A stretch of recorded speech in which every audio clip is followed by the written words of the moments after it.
Cartoons, the animated frontier.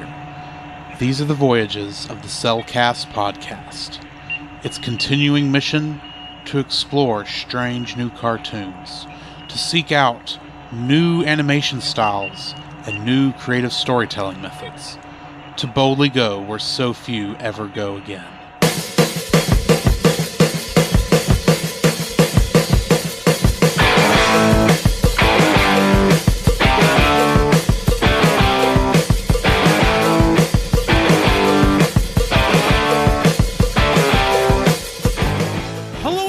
To another episode of the Cellcast. Joining me today is a man who, he's just a little bit different. He likes grape juice instead of apple juice. Welcome, Jacob. Why, thank you. We're all a little odd. I would think so. Yeah. Let me do our co-host, a man who. Wait, did you just curse me?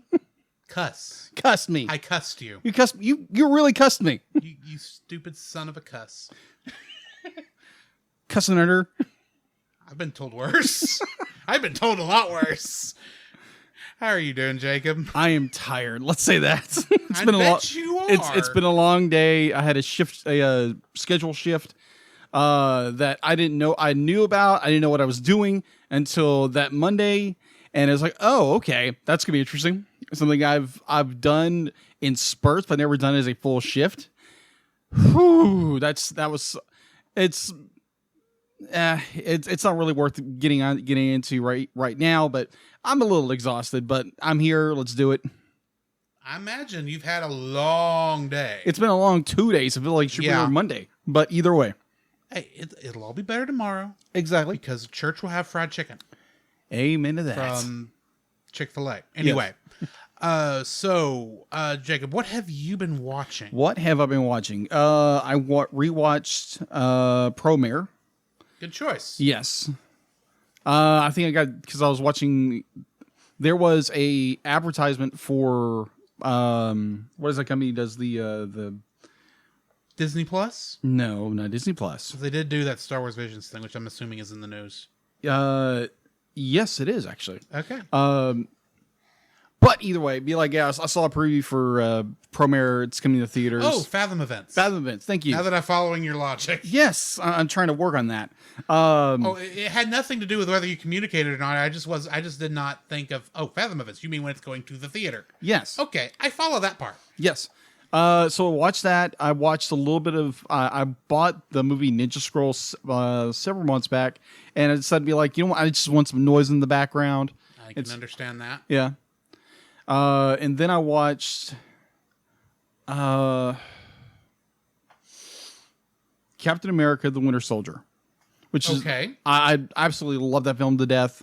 Just be like, not just because it's a comic book movie, but rather it's more the cinematic,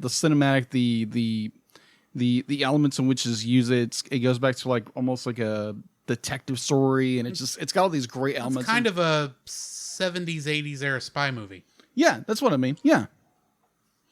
That's why I love it. It's such a unique departure from, they're like, let's just blow things up and beat people up. Well, they still do too. that. They still do that in the film, but it's got so much of more that gravitas of a spy movie, which is fantastic. So yeah, that is all that I have been watching. All right. Unless I'm missing something. Not that I know of. Okay. Because we didn't watch anything together this week. No, we didn't. But even though we didn't watch anything together, I did watch the last week's episodes of What If, which was, I think I can, do you might care if I tell you what it was? Go ahead. It was What If T'Challa was a Star-Lord. It's a very good episode. I'm not going to spoil it for you or anyone else in the chat. Okay. But if you like MCU and you followed it and you kind of know who a lot of these characters are, go give it a watch. I mean, it is the last, it's not the last time Chadwick Boseman appears in it, because they said there's like 3 other episodes where the character of T'Challa shows up that he recorded lines for. Good. But it is my understanding is his last major one, because he was, of course, the focus of this episode. Okay. And it was very good. Also watched episode 2 of season Decks? Lower Decks Season 2. Yes. And that was enjoyable. It was called, that episode was, I can't remember the name of it now. Oh, Kashan, his arms wide or something to that effect. Well, I'll explain more when we release that episode of the animated series. Anyway, besides, I think I've got part of the episode title wrong, but that's beside the point. Also, I finally beat the DLC for Final Fantasy XIV Shadowbringers. So I am now ready when we get to November for the expansion that will end the current storyline. Yes. Endwalker.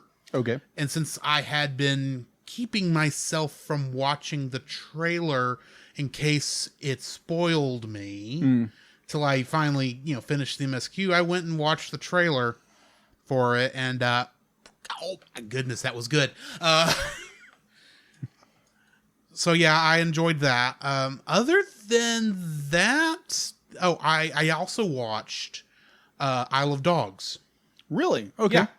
After I finished Fantastic Mr. Fox, I thought, I'm kind of like, I want to see the other, major animated thing that Wes Anderson did. Yeah. So I threw that in. It's like, oh yeah, this is enjoyable. I'm liking this. Where did you watch it? I watched it on Disney Plus. Oh, excellent.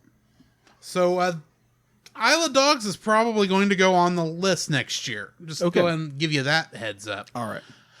Other than that, I think that's it. So what do we got in the news? All right. We got quite a bit of news. All right. So coming to Netflix to the end of the year, 2021, Shaun the Sheep Flight Before Christmas is a half-hour special that will be released to Netflix on December 3rd, 2021. This seasonal special will air LC Shaun, I think you're pronouncing that right, Shaun facing a drop in Christmas excitement after they put the big shocker stalking for the flock leads to his cousin Timmy disappearing. So that'll be out on Netflix December 2nd or December 3rd. A movie's coming out December. Back to the Outback.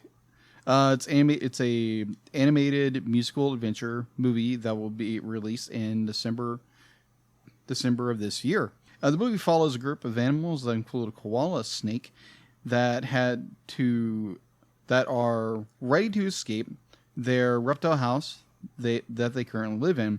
Tired of being viewed by humans, they set out to return to the Australian outback. For you guys, I'm going to mention this here because it is a movie coming out. My Little Pony: New Generation is a computer animated movie that will usher in the 5th incarnation of the popular franchise starting September 24th, 2021. It's being produced by Bowler Media. And apparently, either way, be like, yeah, that's coming out if you have any interest. I assume AllSpark, since it's Hasbro, and I'd presume so. Yeah, you're probably right. Maybe DHX Media, since they produced the last show. That's probably correct. Or whatever they're under, whatever their name is under now. But anyway, exactly. All right. Paramount Spin Masters summer movie, Paw Patrol the movie. I know that everybody's excited to go see this movie. Apparently is at the second spot in the U.S. box office this weekend. Let's see. It is currently made $13 million in 3,184. Nah, I can't talk tonight. Well, you've had a very tiring day. Yes. Theater stateside. It has brought 42 million subscribers to Paramount Plus. The movie, and as of currently, it has reached $21.5 million outside the United States. Going to releases, Robotech, the space opera anime epic of humans defending their home world against alien domination, is set to return to a new generation of audience as Funimation premieres all 85 episodes of the series remastered, along with the 2 movies, on streaming service United States, Canada, UK, Austria, Australia? No. Ireland. That's the next one. Australia. New Zealand starting on August 25th. Funimation will also exclusively debut Robotech, the collector's edition box set on September 18th on FunimationShop.com if you want to pick that up. Containing all 85 episodes of the series, all remastered for the first time on Blu-ray and Dolby Digital. The remastering will be faithful to the last box set release, retaining its classic film grain. Ah, cool. All right, so they're unmastering it. Awesome. They're what? Unmastering it instead of remastering it. Yeah.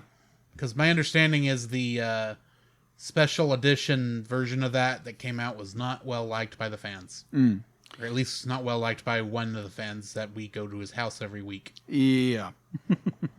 All right, so speaking of re-releases, and we reviewed this film already. Who Framed Roger Rabbit? This movie will be being re-released on 4K Ultra HD this fall in 2021. Available in HDR picture quality that will see the stars. It's also available.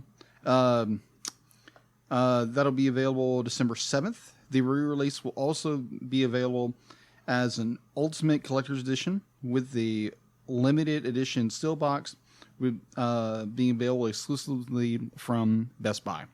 Okay. All right. This one I was excited about, and then I went to the site and I was not disappointed, but I was disappointed, but I was not. Things didn't work out as much as you'd liked. I wasn't shocked by it. I was more like, oh, okay, I knew that was going to happen. Yeah. Animation producer distributor GKIDS will issue the critically acclaimed Neon Genesis Evangelion as an expansive limited run Ultimate Edition.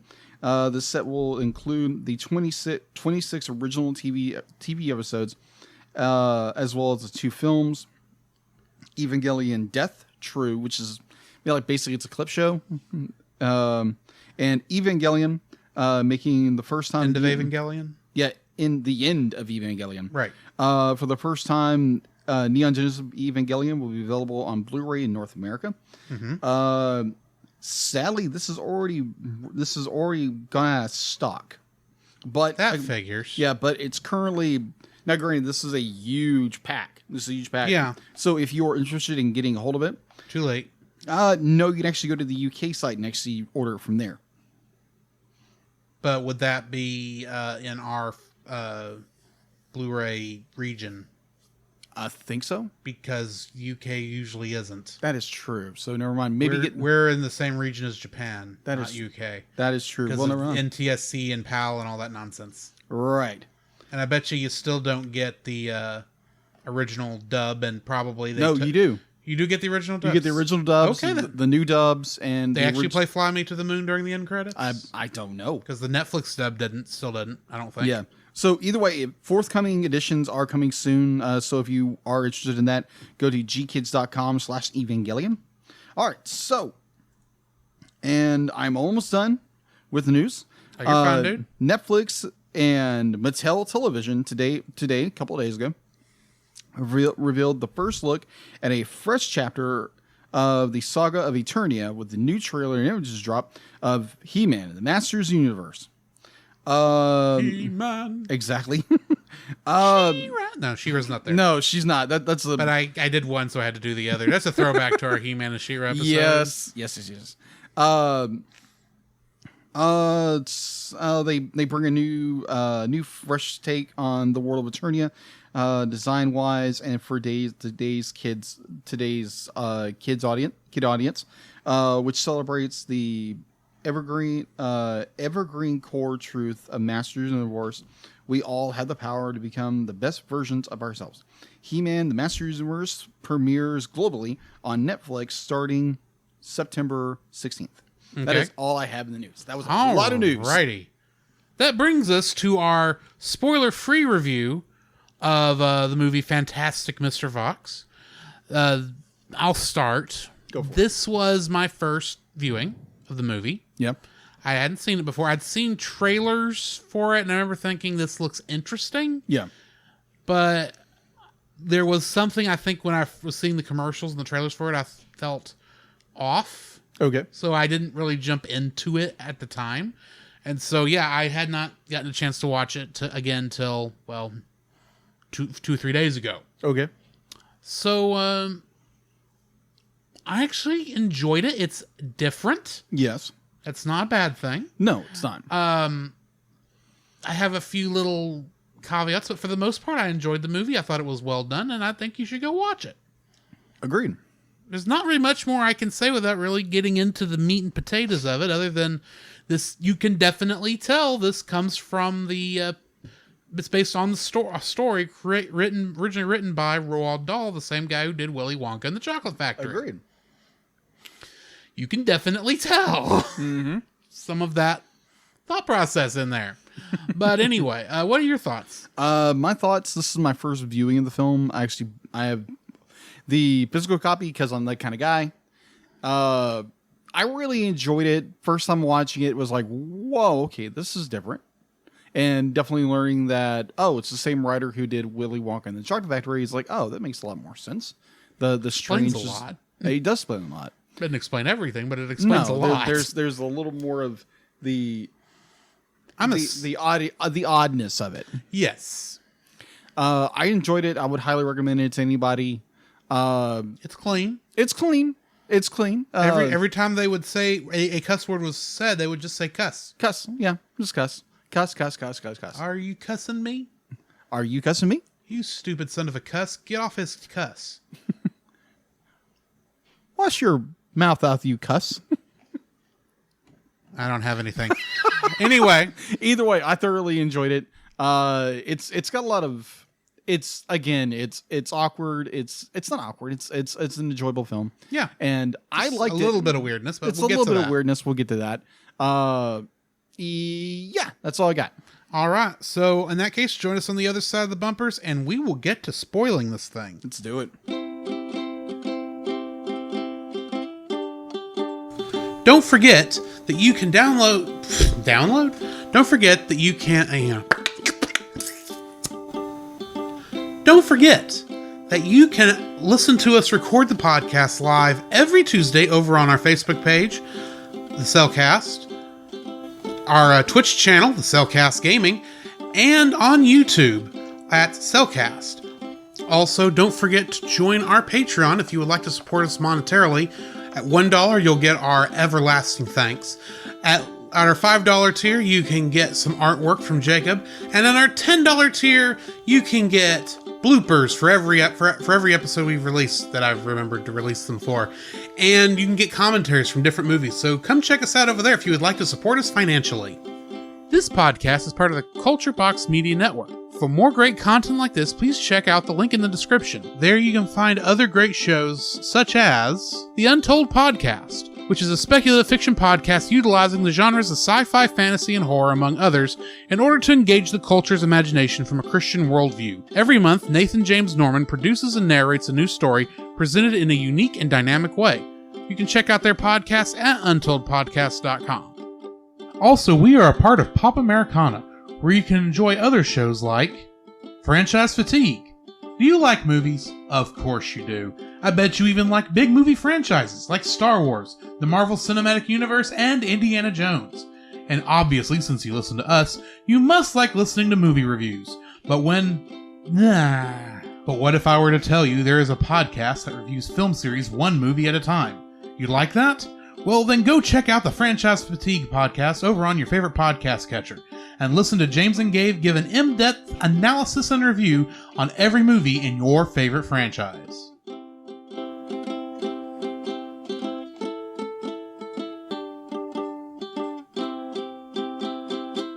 The following is a spoiler-filled review for the movie Fantastic Mr. Fox. Listener discretion is advised. But anyway, Fantastic Mr. Fox was written and directed by Wes Anderson, who also directed and wrote Isle of Dogs. It was also written by Noah Baumbach, who also wrote Madagascar 3, Europe's Most Wanted.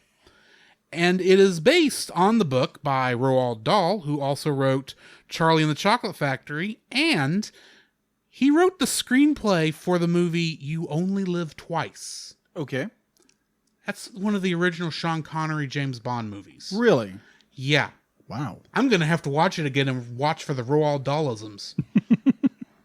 Anyway, getting into the cast. We got George Clooney playing Mr. Fox. Mm-hmm. He was known for playing Danny Ocean in Ocean's 11. Mm-hmm. Meryl Streep plays Mrs. Fox. And in the movie The Devil Wears Prada, she played the devil, also known as Miranda Priestley. That's a pretty good movie. Jason Schwartzman played Ash, and he was Gideon Graves in Scott Pilgrim vs. the World. Okay. Bill Murray plays Badger, and he is known for playing Dr. Peter Venkman in Ghostbusters. Wallace Woldarski played Kylie, and she apparently played a cheery writer in The French Dispatch. Okay. Or sorry, that's a he. Kylie makes me think it's a girl's name, but it's the Badger guy that's following Mr. Fox around throughout most of his initial thefts. At the beginning of the movie. Yeah. I had the one who kept spacing out and he had the weird things in his eyes. Yeah. Anyway, that guy. I got him confused. Anyway, Eric Chase Anderson played Christopherson, and in the movie Moonrise Kingdom, he played Secretary McIntyre.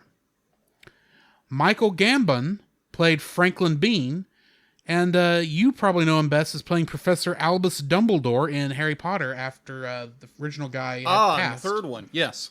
The third one? Yeah, the third one. I didn't realize there were 3 of them. In the third movie. That's third movie. Third movie that's referred to. I was thinking there were 3 Dumbledores? No. How did I miss that?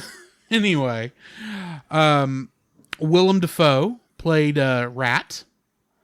And, of course, he played Norman Osborn / the Green Goblin in Spider-Man. And he might be in the new Spider-Man movie. Might be, if you've seen that trailer. Yes. We'll have to wait and see. Yes. Owen Wilson played Coach Skip.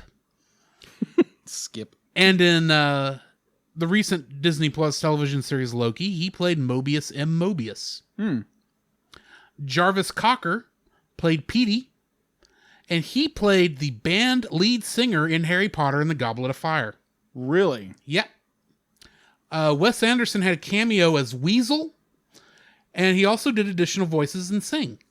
Really? Which we'll need to do that one soon. Karen Duffy played Linda Otter. And in the you remember the Disney Channel original series Pepper Ann? From like when we were in junior high school? Vaguely, yeah. Well, she played the character of Sketch in that. Okay. But I think that's coming to Disney Plus this month. Yeah. I think I saw. I read something like that. Not that really matters because I didn't watch the show. Robin Hurlstone played Walter Bogus. And in the Grand Budapest Hotel, he played Air Schneider. Hugo Guinness played Nathan Bunce, the narrator in Observatory Blues. Helen McCrory played Mrs. Bean, and she played Narcissa Malfoy in Harry Potter. Oh, okay. Roman Coppola was the squirrel contractor, and he played a Senate guard in an uncredited role in Star Wars The Phantom Menace. Really? Mm-hmm. Garth Jennings played Bean's son, and he played Frankie Mouse in The Hitchhiker's Guide to the Galaxy. Okay. Brian Cox was the Action 12 reporter. Okay. And he played the part of William Stryker in X2 X-Men United. Really? Okay. That's the guy in the chair, not the guy who ran the organization. That's right, Junior. Had to be specific. Yes, thank you. And James Hamilton played Mole. And he was the festival photographer in The Life Aquatic with Steve Zissou. Okay. There was only one very loose Kingdom Hearts connection. Okay. I was able to come up with. And that was George Bruns. Okay. Who wrote The Ballad of Davy Crockett. Which you can hear at the beginning of the movie. That's true. He also wrote Yo Ho, A Pirate's Life for Me for the Pirates of the Caribbean ride. Okay. Which you can hear in Kingdom Hearts 3. Interesting. Okay. And that is the closest I can get. Wow. Interesting. Which is not something I expected for a modern Disney movie, or a modern animated film. Usually there's at least somebody, at least in the additional cast, usually, but not this time. Anyway, that brings me to the end of the cast and crew list. What do we got in info and stuff? All right, info and stuff. You're available to, if you are a subscriber to Disney Plus, it is available there, so go check it out if you want to.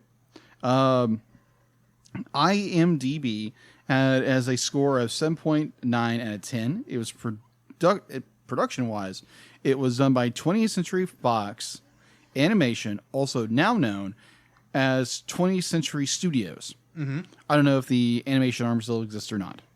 It was folded into Walt Disney, into one of the Disney Animation Studios along with Blue Sky, but I don't think it was closed when Blue Sky was closed. But I could be wrong on that note. Right. All right. So it's not like they did much without Blue Sky. Very true. All right. So also was produced by Indian Paintbrush, Regional Entertainment, American Empirical Pictures. It was distributed by obviously 20th Century Fox, which is now 20th Century Studios. It was originally released October 14th, 2009 at the London Film Festival. It was released stateside on November 13th, 2009. Box office had an estimated budget of $40 million. Its opening weekend for the United States and Canada was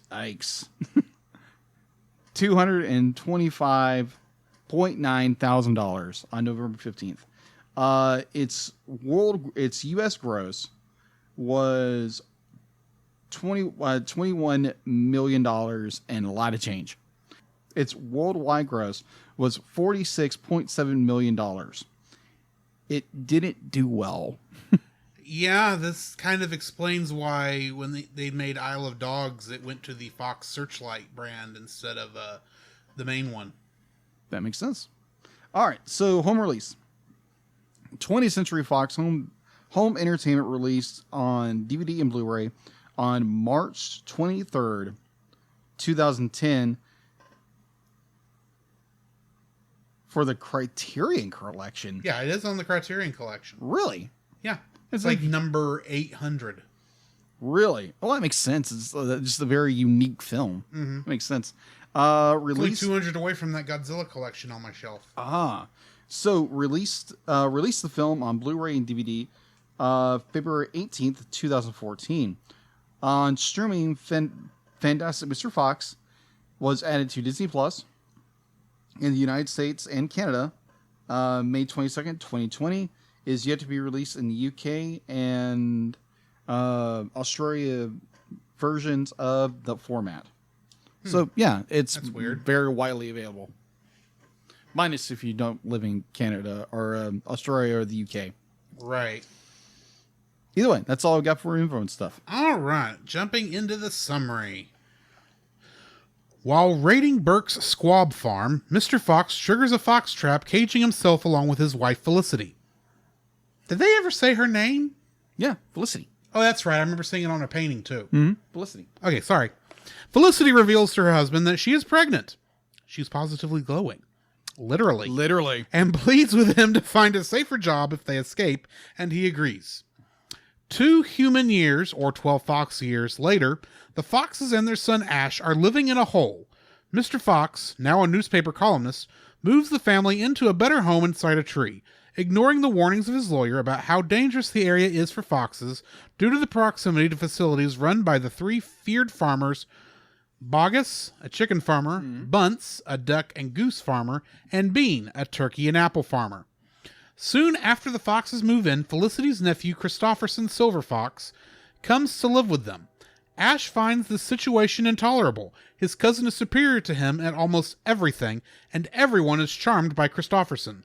Longing for his days as a thief, Mr. Fox and his friend Kylie, an opossum, steal produce and poultry from all 3 farms for 3 straight nights. Angered, the farmers decide to kill Mr. Fox. They camp out near his home, and when Mr. Fox emerges, they open fire but only manage to shoot off his tail. After demolishing the site of the tree while attempting to dig Mr. Fox out, they discover the foxes have dug an escape tunnel. As the foxes will have to surface for food and water, the farmers wait at the tunnel mouth. Underground, Felicity is upset that Mr. Fox returned to his thieving ways. The group later encounters Badger and many other local animal residents whose homes have also been destroyed by the farmers. As the animals begin fearing starvation, Mr. Fox leads them on a digging expedition to tunnel to the 3 farms, robbing them. While the other animals feast, Ash and Christopherson begin to reconcile after Christopherson defends Ash from a bully. The cousins return to Bean's farm, intending to reclaim the missing tail, but Christopherson gets captured. Discovering that Mr. Fox has stolen their produce, the farmers and the fire chief flood the animals' tunnel network and some of Bean's cider, trapping the animals in the sewers. Realizing that the farmers plan to use Christopherson to lure them into an ambush, Mr. Fox heads to the surface to surrender, but returns when Rat, Bean's security guard, confronts the animals and attacks Ash and Felicity. A fight between Mr. Fox and Rat results in the latter being pushed into a generator, electrocuting him. Before dying, Rat reveals Christopherson's location. Mr. Fox asks the farmers for a meeting in town near the sewer hub where he would surrender in exchange for Christopherson's freedom. The farmers prepare an ambush, but the animals, anticipating it, launch a counterattack that allows Mr. Fox, Ash, and Kylie to enter Bean's farm undetected. Ash frees Christopherson and braves enemy fire to release a rabid beagle to keep the farmers at bay, allowing the group to escape. The animals soon settle into their new homes in the sewers, inviting any other animals to join them. Soon after, Fox raids a grocery store belonging to Bogus Bunsen Bean, where Felicity reveals she's pregnant again and the animals dance in the aisles. Getting into the trivia for this one. Writer, producer, and director Wes Anderson chose to have the actors and actresses record their dialogue outside of a studio and on location to increase the naturalness. Mm-hmm. We went out into a forest, went in an attic, went in a stable, we went underground for some things. There was a great spontaneity in the recordings because of that. I didn't catch, I guess that was Wes Anderson who said that, because it doesn't really say it on the trivia. But anyway, the color scheme of this movie is primarily autumnal, being yellows, oranges, and browns, with virtually no green or blue. However, Christopherson's blue-colored wardrobe was intentional, as it emphasized his being a visiting outsider. Roald Dahl's Fantastic Mr. Fox was the first book writer, producer, and director Wes Anderson owned. His mother, Texas Ann Burroughs, bought it for him at the St. Francis Book Fair in Austin, Texas, when he was about 7 years old. Anderson has kept the same copy on his bookshelf ever since. Wow. CGI was only used in one scene, the flooding of the Flint mine. That makes sense. The original story was written at a dark time in Roald Dahl's life. He had already lost one of his 5 children to measles and witnessed another one suffer from water on the brain as a result of a car accident. It was only natural that he would be spurred on to write a tale portraying the father as a protector of the family. When Mr. Fox and Kylie are in Fox's study going over the plans for the first heist, Fox is sitting in a large armchair with a board on the armrests that he is using as a table for his microphone. This is exactly how Roald Dahl used to write his stories based on old photographs. Altogether, 535 puppets were made for this movie. Mr. Fox had 17 different styles alone, and each of Mr. Fox's styles had to be done in 6 different sizes. He has 102 puppets alone. During one of the outdoor dialogue recording sessions, a best take was almost ruined by the sound of a nearby boat. Open to the randomness, writer, producer, and director Wes Anderson modified the scene in this movie to include an airplane flying through the shot. Anderson said, "I think it was better with the airplane than without. A flaw in the recording gave us a new idea." The movie was shot digitally using a Nikon D3, which offers a significantly higher resolution than even that of full high definition. It was also shot at a frame rate of 12 frames per second rather than the more fluid 24, so that viewers would notice the medium of stop motion itself. Excellent. The look of this movie was inspired by Great Missenden, a village in Buckinghamshire, England, where Roald Dahl lived and worked. The tree where the Fox family lives is based on a prominent beech tree on Dahl's property, and Mr. Fox's study recreates in minute detail the interior of the famous garden hut in which Dahl did most of his writing. Mm-hmm. Ash's ear twitching was based on a gesture most foxes do to show aggression and or displeasure. Wes Anderson wanted to use real animal hair for all of the animal puppets, even though it meant that the hair would appear to ripple unnaturally in this movie, due to the puppeteers handling the models between frames. Mm-hmm. The rippling was apparently intentional, much like King Kong's. It was inspired by King Kong. I'm sure it was. Throughout the movie, the word cuss is used in place of actual cussing. When asked about its origin in a radio interview on Fresh Air with Terry Gross, Wes Anderson said, "I don't even remember. I think it was just to use the concept of profanity as a replacement for profanity itself. It turned out to be very versatile. In keeping with the theme, one of the buildings seen in the movie bears cuss written as spray-painted graffiti." I'm going to have to go back and find that. That's funny. For the moving water, writer, producer, and director Wes Anderson used saran wrap, and for the smoke, cotton balls. In the original book, humans and animals never directly interacted with one another, so it was never clear if they could understand each other. Here, they clearly can, when Mr. Fox asks Franklin Bean if he brought the boy. Bean replies, and clearly understands him. The train that can be seen passing in the background sometimes is the same one in Ash's room. Its scale was changed using the film technique of forced perspective. Makes sense. When Ash is talking to Agnes at the Whack Bat Field, there is a plane in the background announcing the grand opening of Bogus Bunsen Bean Supermarket, in which we later see them towards the end of the movie. Foreshadowing. 20th Century Fox did actually consider making Mr. Fox the company mascot. Really? But decided not to, because of how the idea was too similar to a joke once made on The Simpsons. Okay. That would have made me do it faster. Agreed. If it were me. Okay, I'm going to skip this long one. When Rat is approaching Ash with the bag, he is moving his hands from side to side while snapping his fingers. This is, of course, a reference to West Side Story, when the gang members approach the camera during the Jet song. Mm-hmm. Still need to watch that film. I own it now. Yeah. When reciting the Latin names for each animal, Mr. Fox says he doesn't know the one for opossum. Mm-hmm. It is Didelphis virginiana, in case you were curious. Interesting.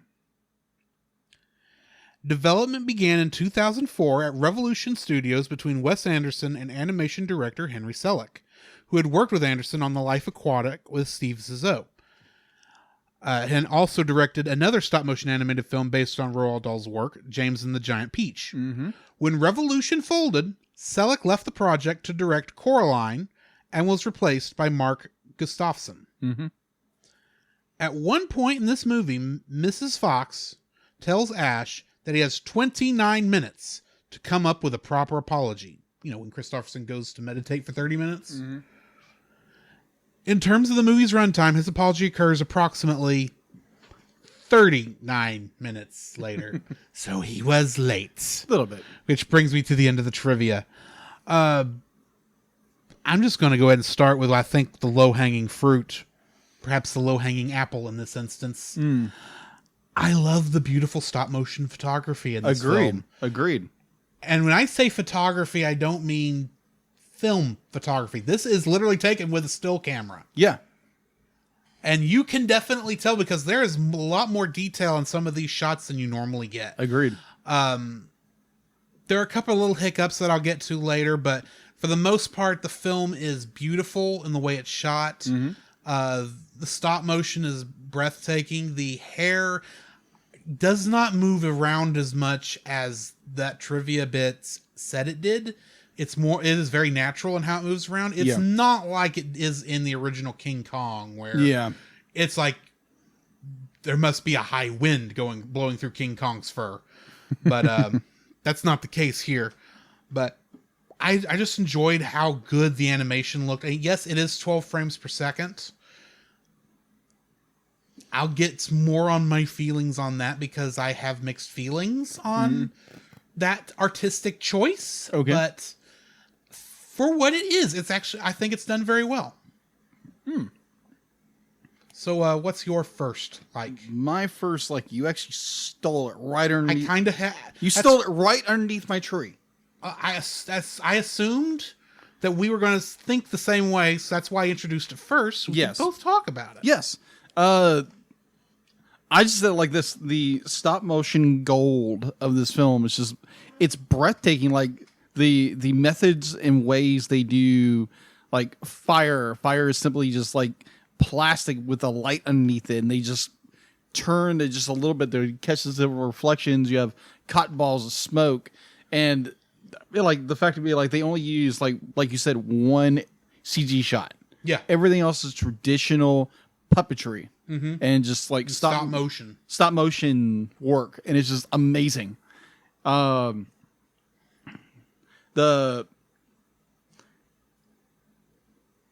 don't know, but like this is a beautiful film that again, stop motion is a pseudo dying art.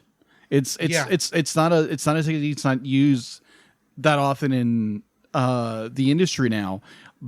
But every time I've seen a stop motion film for this podcast, is every time it's just like mind blowing. Like what? Just, it's incredible, and yeah, just the stop motion animation is just breathtaking in this film.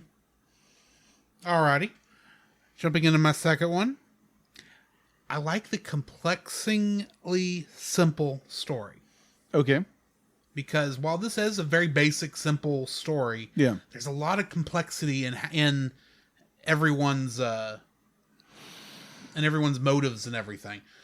There's a lot that's going on if you're paying attention, but at the same time, you do have this very simple story. Because I mean, it really is just Mr. Fox wanting to feel young again. Yeah, is doing one last series of thief runs. Which is what gets everyone into trouble, and then it causes everyone to have to dig down, and they eventually get thrown into the sewers, and then it's just a revenge story. Yeah. Not really a revenge story, it's okay, we got to go save Christopherson, essentially by being thieves. Pretty much. They steal him out from under those guys' noses. Yes. You get right down to it. But while it's that simple, there's a lot of complexity in how it's set up. Every character's got motivation. Every character feels alive. Even if one of these characters seems like he's only halfway there 90% of the time. I'm talking about the opossum. Yeah. But other than that, I mean, you can definitely tell there's good world building done with this. Agreed. More than just probably even what Roald Dahl came up with. It's just done very well. Yeah. And it's like I said, it's on the surface, it appears like it's a simple story, but it's just a lot of complexity underneath. So yeah, the complexitively simple story. Okay. I totally agree. It's a fantastic story. No pun intended. That is just, again, like you said, very simple, straightforward, but it's just it's a gas. It's just a fun little story that is so well done, very tight. And going into my number 2, it's the world building. It's world building. It'd be like you have, if based on the original writer stuff, compounded on Wes Anderson's creativity and imagination, that you have this very fleshed out world of animals that are quote unquote civilized animals. Yes. That are, but they are wild animals. They are wild animals, like they say before, like they say quite often in this film. And I'll get to that. I'll use that as an analogy later on. But like you have banking systems. You have like a game which makes no sense whatsoever. You like it's essentially baseball. Yeah, essentially baseball with only one base. Yeah, pretty much. So it's just kind of weird. I'll get to my dislikes, but it's just the world building. It's just incredible. This movie. It's like you get like the family systems, the human world, the companies themselves, or what they do, what they make. It's just like so intricate and it's so amazing, and I enjoyed it. I enjoyed it tremendously in that regard. So yeah, mine is the vast world building of Fantastic Mr. Fox. Alrighty. My last one, the dry comedy. That it is. Oh, so there are so many good, funny jokes throughout this, but it's all kind of, you've got to be paying attention. Yes. One of my favorites is when Mrs. Fox comes into the room and says, "If what I think is happening is happening, it better not be." Which is, agreed. I love how that one hits. And then there's the other person says, "I'm not afraid of these guys," is what Mr. Fox says. And then they start shooting, says, maybe I should be afraid.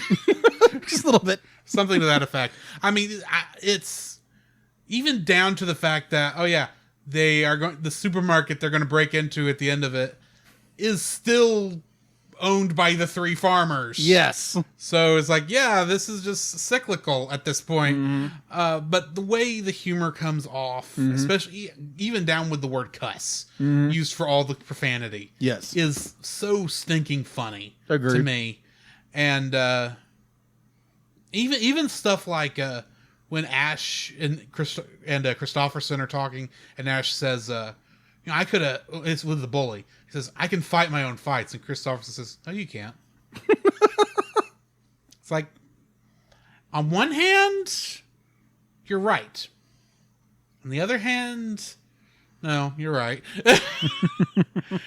But anyway, that's, and then there's when he and Christopherson are going to go and try and steal the tailback. The tailback. Yeah. And he says, "Okay, put your bandit mask on." And Christopherson puts the bandit mask on. The other says, I don't have one, so I made this one up out of an old sock. Of a tube stock. It's like, Ash, you should have just gone and got one. That is true. But then he has one at the very end, and it's covered in gold stars. It makes sense for the character. It made sense, but at the same time, I was like, where did you find that? Where did you find that in this time? Anyway, it doesn't matter. So yeah, the dry comedy is my third like. What is yours? I'm gonna go with the interesting family dynamic of the Foxes. Okay. You have Foxy, who's Mr. Fox. Felicity, who are just like it's not this be like perfect family 1950s idea of like everything's perfect and all this great stuff. It'd be like the idea of the like WandaVision did, but kind of just twisted it on its head. I mean, you could see her hanging a sign in her kitchen that says "Live, laugh, and love." Yes. Except you don't want to cross her because no. I mean, she does paint landscape scenery with thunderstorms. Yes. Has to have a thunderstorm. Even when she paints the map. Yeah, there's got to be a lightning bolt. There's lightning bolts. Because you see up there just painting the little thing. What are you doing? And they get down and says, "Okay, here's where we are. Draw here. It's like, you're drawing all over her painting. Oh, well, it doesn't matter. Yes. We're trying to get this done. We got to save Christopherson. Yes, it's the idea that Ash is the very awkward, very weird kid that doesn't And I'm sure neither one of us have any knowledge of being. No, of course not. That's something I still struggle with myself, to be like, why am I so odd? But so either way, like Ash of just trying to live up to his father's expectation, which he kind of does have an expectation for his son, but it doesn't really express it. And then you have Christopherson comes in and kind of just wrecks Ash's little world, thinks he's the coolest. I mean, like Ash is the definition of a weird kid. Yeah. And then he has the cousin who comes in. He's a silver fox. He's a silver fox. And everybody loves him. Everybody loves Christopherson. He even knows karate. Be like he meditates and just like all kinds. He's the definition of a cool kid, and these characters clash. Mm-hmm. And it's such an interesting. I'm going to use the word a lot. Dynamic in this movie, this review, and then going back to the parents with Foxy and Felicity, it's very much like a very tensioned relationship. There's even one point like during. Like they both get busted in the first heist. Winds up she's pregnant, and Foxy, be like, oh no, I'm gonna become a writer, and I'm gonna do something that's more profound for our family. And I don't remember how old Ash is in this film. 2 years. 2 years, so 12 years. 2 human years. So he's 12. Yeah. So Foxy has stayed clean for 2 years or 12 Fox years. And it's just his desire to, steal something, be like, I'm an animal. What do you expect me to do? Yeah. And so be like he goes behind his wife's back, and even to a point later on when everything is gone to, a cuss in a handbasket. Yeah. At one point Felicity says, be like when they get through a conversation, be like, I really wish I had never married you. Mm-hmm. This is that point where it's like she's gotten frustrated. She's still behind him, but it's almost like you've broken the trust we've had, because you can't give up your wild ways of just stealing. Mm-hmm. So, and it's the idea that Foxy can't control himself. He can't control himself. Be like, I'm just going to do this one more job. I'm going to do this one more job, and that's it. And then it just winds up wrecking everything. Like Pringles, you can't do just one. Exactly. I actually bought a box of Pringles today, but either way. That's beside the point. That is beside the point. But yeah, it's just the interesting character dynamics between that, and then you have all the other characters. And the humans are just like, yeah, you're definitely business tycoons who are looking to make as much profit as they can, and they got this sly little foxes ruining everything for them, and they go way overboard with it. Yeah, it's like, we're gonna kill this fox no matter what. It's like, okay, so you're gonna dig to the center of the earth to get this fox. Yeah, pretty much. Anyway, so yeah, mine is definitely the dynamic of the family. All right. And that brings us into our dislikes for this movie. Yes. And I'm going to once again hit what I think is the low-hanging apple on this tree. Why on earth is everybody staring at the camera throughout this movie? Agreed. Wow. I don't understand that. And this has to be a Wes Anderson thing. Yeah. Because the same thing happens in Isle of Dogs. Okay. And I assume, having not seen any other Wes Anderson films, I'm assuming this happens in a lot of his other stuff. Maybe this is just how he likes to put people on screen.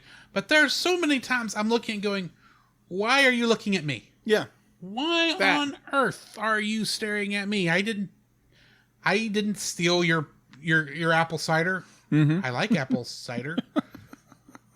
Well, non-alcoholic apple cider, but still. I didn't steal it. I didn't steal your chickens. I at least bathe. Because one of those guys apparently doesn't bathe. I don't remember which one. Ooh. It wasn't shown in the show. It was in the book. Right. But anyway, and of course you got all the foxes. That shot with the opossum when his eyes are dazed, staring at the screen, just made me feel a bit uncomfortable.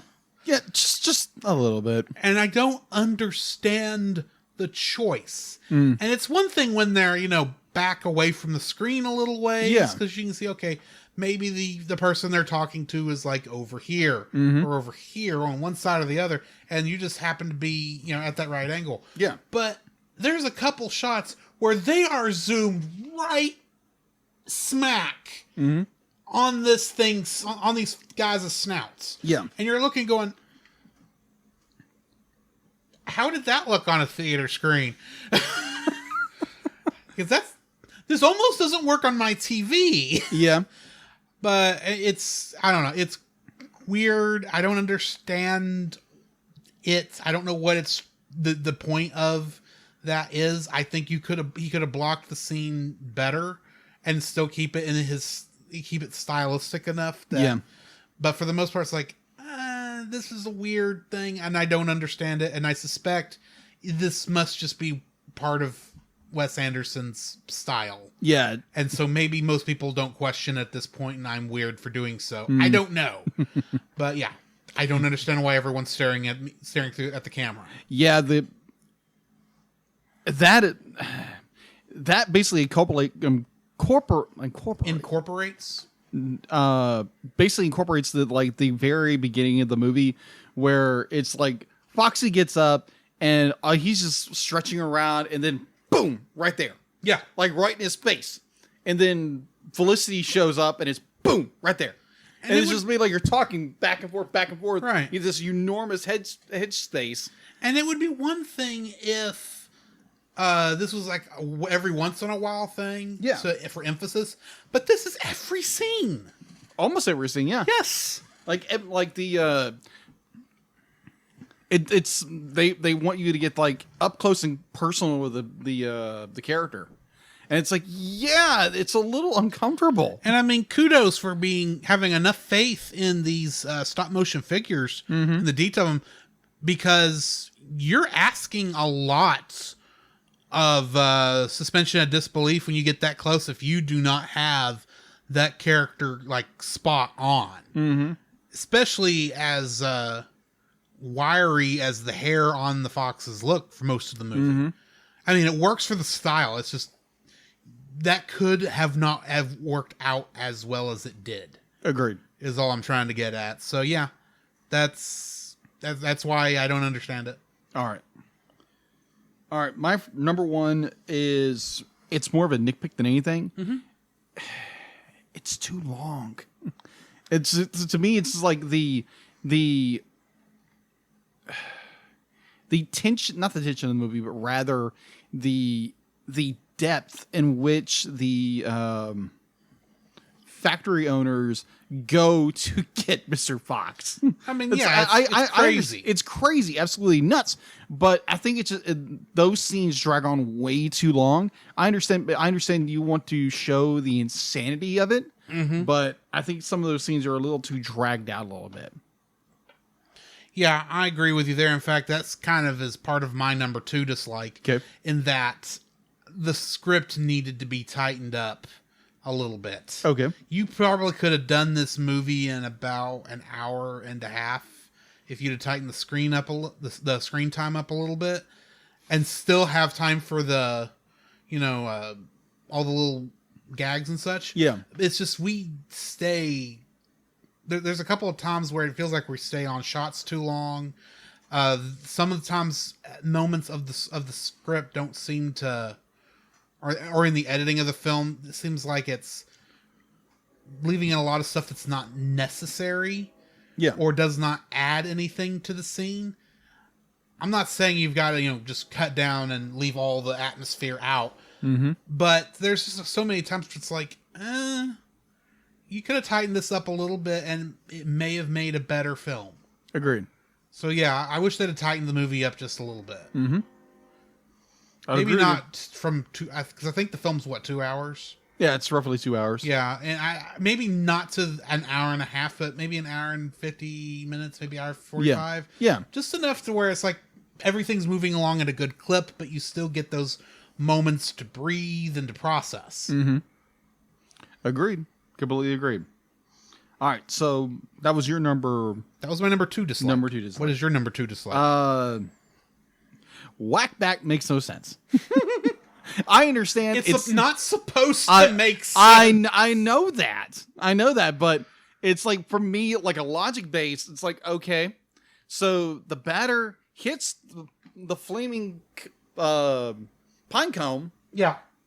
And he has to run, jump, knock over. He has to knock over the hurdle with the flaming pine cone. Thank you. Jump over that, then run back, and everybody else is just running around until the ref says something. I thought they were trying to get the pine cone and it kept getting knocked out. I don't know. The rules of that game do not make sense. No, exactly. That's what. And I was just kind of, I kind of just set that aside. It's like, okay, yeah, this is a thing. This is a thing they do, and I'm sure him being able to hit a flaming pine cone with a bat is going to come back up again, and it did. It did. But at the same time, it's like, yeah, this is just a thing. I didn't think about it too hard. It apparently bothered you a lot more than it bothered me. It's intellectually, it bothered me. It's just like, this makes no sense. Like, from a sporting event, it's like, okay, I get you hit the object and you have to run to a base and run to a base, run back to a base, but like all your other characters are doing nothing. All they're doing, they're running around until like the ref or the coach says something. I can't remember what he says, but it's just like, that makes no sense. So mine is just more the reason the ref said that was because, like, okay, yeah, he already crossed home plate or whatever the equivalent was. So yeah, you can quit trying to do whatever you're trying to do. But I don't know. Yeah, just be like, just the bizarre logic and rules of this whack bat. I knew I was gonna say it wrong. Whack bat was just bizarre and woohoo. Yeah. Yeah. Mina. Yeah. I think curse. I think it's that is, I think it's I think it's that order, not. Yeah, something like that. I don't know. It's one or the other. Either way, it's interesting. Either way, so yeah, that's his trademark. That is true. All right, so that's my number 2. Okay, my number 3 is like, as much as I appreciate that using 12 frames per second for the animation is a stylistic choice. Agreed. And for the most part, it works throughout the film. I wish it had been 24 frames per second because some of that movement was so stiff that it distracted me the whole time. Even with stop motion animation, I still want my brain to be tricked in that it is moving. Yes. Because you look at stuff like, say, Kubo and the Two Strings. Yes. That, I mean, if there are spots in that movie that if I didn't know better, I would think they were CG. Yeah.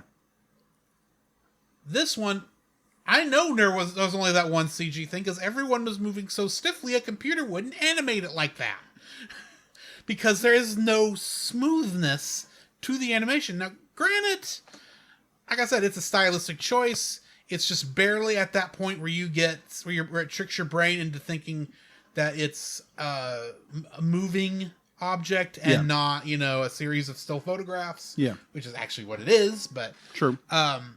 I just wish it was a little smoother, because some of the animation did kind of feel rough, especially with how they did most of the animation through this film, because this is not, fully changing every single aspect of the puppet as it's being moved. This is very much a zoom in and have the mouth move for a couple minutes. Zoom in really big on a face so that they can talk, and zoom in really big on another face so they can talk.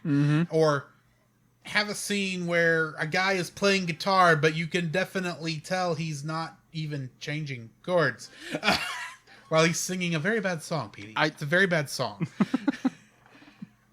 But it's just, like I said, I understand it's stylistic, and for the most part, it is fine.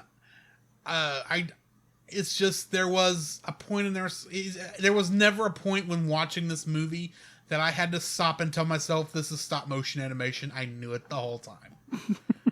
It's a weird thing to complain about, I know, but it's like there is that feeling where it's one of those things where consciously it is such and such. Yeah. But subconsciously it feels natural. Okay. None of the animation in the film felt natural, and I think it's because of the combination of 12 frames per second and the stiff animation of the characters. Yeah. If you'd have done 24 frames per second, that would have actually loosened it up a little, because then everything would be moving smoother. Yeah. But that would have worked better with the fact that you're only moving certain parts of the puppet at certain times. Yeah. Anyway, that's just my thoughts. I recognize that's more of a nitpick. I agree. Than anything else. I just wish it wasn't so stiff. Agreed. I do understand why they went. What is it? It's 12 frames per second. Yeah, 12 frames per second. Yeah, I understand. It felt like all the foxes were taxidermied. Agreed. Completely agree with that. I understand more like a stylistic choice, and also do 24 frames a second. That would have probably taken them another 2 years. Great. I understand that, but they were already taking some shortcuts because they were not. It wasn't like watching like Wallace and Gromit or Coraline, for that matter. Coraline has some stiff animation in it, but it's done at that 24 frames per second and is beautiful. This just feels a little rougher. Agreed. Maybe not 24 frames per second. Yeah. Just pump it up a little. I got you. Pump it up a little. Maybe have a variable frame per second. I've seen that happen in work. Yeah. Sometimes. I don't know. All right. So my third and final dislike of this film, and now, granted, it's more of it's jumping to a theological idea. I like bringing these up every once in a while. Yes. So there's one an episode. It works for me. But anyway, go ahead. All right. So regarding, there's a quote in which Mr. Fox or Foxy always says, "I'm an animal." Right? Mm-hmm. Well, naturally, he is an animal. He's a fox. Yes. And so the idea that he's a thief, he's a natural thief. So why not just give in to your natural ideas, your natural tendencies, right? Yeah. Well, the idea of if we were not restrained by God's grace, the fact would be like you read in Romans that no man is good, no, not one. Yeah. And that if God was literally just, okay, have fun and do whatever you want, it's like it would never be a good thing. Agreed. Because the idea that God's sovereignty over our lives, definitely if you are Christ Jesus, you have this be like this fully aware that how much sin corrupts and destroys lives. And you see people that are just going off the wall and be like, hold on, stop. Be like, you know what you're doing is wrong. And it's like, I don't care. It's fun. It's the way I am. It's like, but you know that's wrong. Yeah. Be like, do you naturally want to be a thief? Do you naturally want to hurt people? And I'm grateful in the way that, you know, God kind of restrains us in a certain regard, that we don't just fall head over heels into our sins and just be we have no repentance towards anything, because it's because when he says that over and over again, now granted, he's an animal, so what he does is more natural, right? But here's the thing: all the animals in this film are sentient. Yes. So they're aware of it. Sentient animals, anthropomorphic sentient animals. Yes. I always have to take as if they were human characters. Agreed. They just happen to have, fur and feathers and such. So they should technically be more human than animal and be more thinking. And agreed. I mean, even at the very end, they're wild animals, but he's had character growth where he's actually thinking more of, we've got to protect this family more than I've got to feel young again. Yeah, feel young again and give into that desire to do, go steal something. Yeah. And a little aspect of this third leg is like the Foxy is the dislike. Yeah, dislike. That's what I meant to say. Dislike. That Foxy he's the root problem of this entire movie. Even though he is a great character, do not get me wrong, I love Foxy to death. He's a cool character, but his desire to go and do the Fox thing, go steal something, leads to everybody's world coming apart, and everybody's problems becoming compounded due to his innate sinful desire to go steal something. They're digging the house out. They're going to kill the children. That's what I'm saying. Oh, sorry. No, it's like, they're going to kill the children over my dead body. That's what I'm saying. But I just, when he said that, I was like, okay, that's a really good parallel of the idea of sin. Is that if, that God kind of, he holds us back from doing those things that sometimes we really want to do. Yeah. And it's just like, okay, I'm doing this for the best for you. I'm not doing it to ruin your fun because I know what's best. Mm-hmm. So, yeah, God's grace is a good thing, and I think Foxy just went and be like, "Aha, I'm an animal. I'm gonna do it." Pretty much, and ruins everybody's life because of it. Yeah. Now, granted, does his life get better at the end of the movie? Kind of, in a way, but he's still being a thief. He's still being a thief, and he's justifying it all the time of saying, "Be like, now, I'm an animal," and now he's got his entire family being thieves. Yeah, exactly, and every other animal in the forest being thieves. Yeah, exactly. So, is that really better? Not really, because before he was living underground, and his desire to be like, I've got to make myself elevate my station in life. His sinning is what's causing everybody else to sin. Exactly. That's worse. Agreed. That's worse than when it was just him sinning. Yeah, because now it's affecting everybody else. Agreed. And now they are following in with him, making him a false shepherd in a way. Agreed. Which is funny because he's a fox. Yeah, that's true. They like sheeps. Anyway. All right. Is that all you've got? Yep. All right. Well, then let's jump into our rating for this movie. I'm actually giving it a 7.5. Wow. Okay. It's a fun movie. I enjoyed it. I laughed all the way through it. I want to kind of watch it again. Most of my dislikes, they were nitpicks if you want to get right down to it. Except for I still don't understand staring at the camera. But I enjoyed the film. It's kind of it's a good film. I kind of wish I'd seen it earlier. So yeah, 7.5. All right.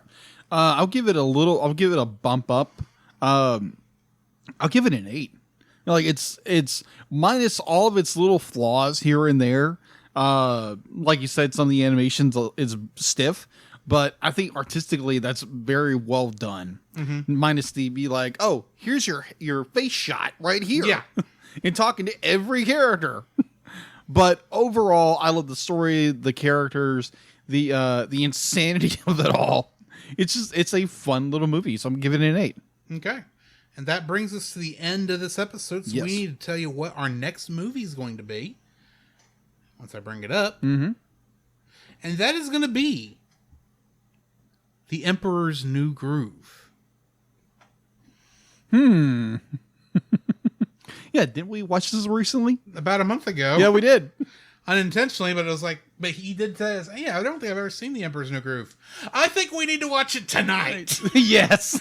So yeah, we'll be watching this to review the movie. If you watch it before this. Yes. But it is one of my favorite movies from this era of Disney, and it was actually what got me back into watching Disney. Really? Yeah. Huh. That's why I give this one, because when I was in high school, everybody loved this movie. I first saw Emperor's New Groove, and I'll tell more about this next time. Yeah. On a drama. Okay, so I was in the Thespian Society. I was in one act play. Yeah. And we were alternate to state one year. Yeah. The night we went down there, we all crammed in one person's room and watched the movie. Wow. From beginning to end. On a DVD player we hooked up to the television. And I'd never heard of it before. I didn't know what it was. And I'm watching it, okay, this is hilarious. Oh, okay. So yeah, Emperor's New Groove. Excellent. We'll be doing that next week. So join us then for that. In the meantime, unless you got something else to add. No. Alrighty. In the meantime, this has been Drew. This is Jacob. And we'll catch you in the next frame. Come, Jacob. We must prepare for next week. Prepare for what, Drew? The same thing we do every week, Jacob. Record a podcast. Oh, boy. So where can they find you, Jacob? You can find me on Facebook at Jacob B. Heron. Also on Facebook at Jacob's Daily Art Corner, where I try to draw each and every day I don't get to it as often as I like, but join me there. Also, you can find me on Instagram at Jacob E. Heron, on Twitter at Jacob Heron, and Letterboxd at Jacob Heron. So where can they find you, Drew? You can also follow me on Letterboxd at GGeorge759, Facebook as Drew Dodgen, my Facebook page where you can see pictures I've taken at Drew's Photo Bin. You can also follow me on Twitter at GGeorge759. You can email us at thecellcastpodcast@gmail.com. You can also follow us on Twitter at cast_cell. You can follow us on Twitch at twitch.tv/thecellcastgaming. You can also follow us on YouTube at Cellcast. Listen to our podcast on Apple Podcasts, Google Play Podcasts, Stitcher, Spotify, and your favorite podcast directory. You can also listen to us on the Movie of the Week podcast with Jim Heron, where we talk about live-action movies. And remember, Cell is a single L.